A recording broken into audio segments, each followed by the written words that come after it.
Thank you, Honorable Speaker. I hope the mood is good, Honorable Speaker. May I take this opportunity to thank the honorable members who have forwarded these questions. I'll make my response to the honorable member who has raised this question, the member for Alego Usonga, Honorable Samuel Atandi. Honorable Speaker, the first question was to explain the steps in place to resolve the issue of collapsing dikes around Lake Kanyaboli. Honorable Speaker, I wish to state that the flood control across the country is being implemented by the National Water Harvesting and Storage Authority. The purpose is to bring the effects of flooding to manageable levels by implementing projects that will reduce perennial flooding problem. Going to the question that he raised, Honorable Speaker, the Lake Kanyaboli is an oxbow lake found along River Yara. The river disconnected its course during the meandering stage, forming the lake.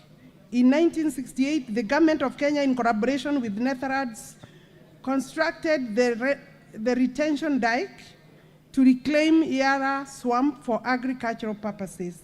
The dike prevents water from the lake entering into the reclaimed land. Honorable Speaker, over the years, the stability of the dike has deteriorated. When the course to the lake got blocked, water gets its alternative route, and hence the breaking of the dikes, and submerge the farms, destroying, of course, properties along the way and displacing people. The ministry, through the National Water Harvesting and Storage Authority, Honorable Speaker, has put in place the following measures. One, restoration of old dike. The authority has resurveyed the old dike to ensure the narrow areas are expanded so that large volumes of water is contained within its course. The collapsed end or breached or broken section of the dike will be redesigned and constructed afresh to meet the functional integrity of the dike. We are also going to do dredging of the river channel. Due to continuous silting, Honorable Speaker, the river channel has also been affected by the silting. We will work on that to allow better flow and better depth of the river. Construction of the new dike in the areas where the water escapes and submerge the farms, the authority will survey, design, and construct new dikes. These measures will regulate the flow of the water downstream and protect people from the effects of the flood. The budget we have come up with, Honorable Speaker, is Kenya shillings 200 million, and this will enable the complete restoration of the dike to meet its full functional requirements. However, due to budgetary allocation constraints, Your Honorable Speaker, this can only be done in phases. In this financial year, 2023-2024 fiscal year, the government, through my ministry, has allocated Kenya shillings 30 million for the restoration of the dike. Honorable Speaker, we will be seeking the support of the honorable member and other members of this parliament to support the entire budget along the year.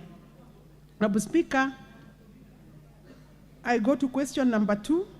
What measures are being pursued by the government to conserve the lake in view of the fact that it is on the verge of extinction, despite being a source of tourism revenue for both the national government and the county governments?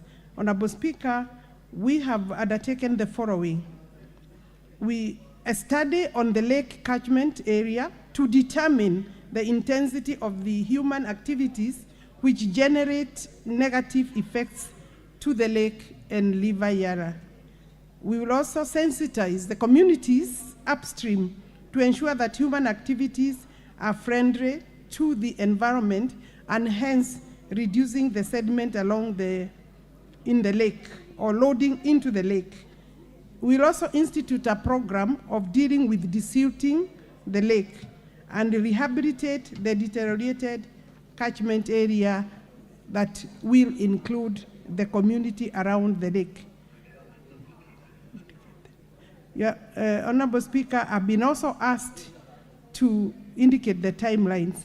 I would say it is immediate. The ministry is obviously not able to communicate to the question on compensation, Honorable Speaker. These are hazards, natural causes. The ministry has no funding for compensation and will not be in a position to compensate property lost, lives lost. It's unfortunate, Mr. Speaker, but this is a natural disaster that cannot be placed on the government. When flooding occurs, the government is found in that situation, and therefore it is not a matter that the government would be able to deal with. Thank you very much. Does Rollins and Fletcher apply? Mr. Speaker, sorry, I beg your pardon. The famous case. Yes, Mr. Speaker, I do agree. You know, the movement of the river is something, it's just like when an animal is found on the road, the animal is supposed to be compensating the person who is driving the car, if especially the cow is yours, not the other way around. Thank you, Mr. Speaker. Atandi.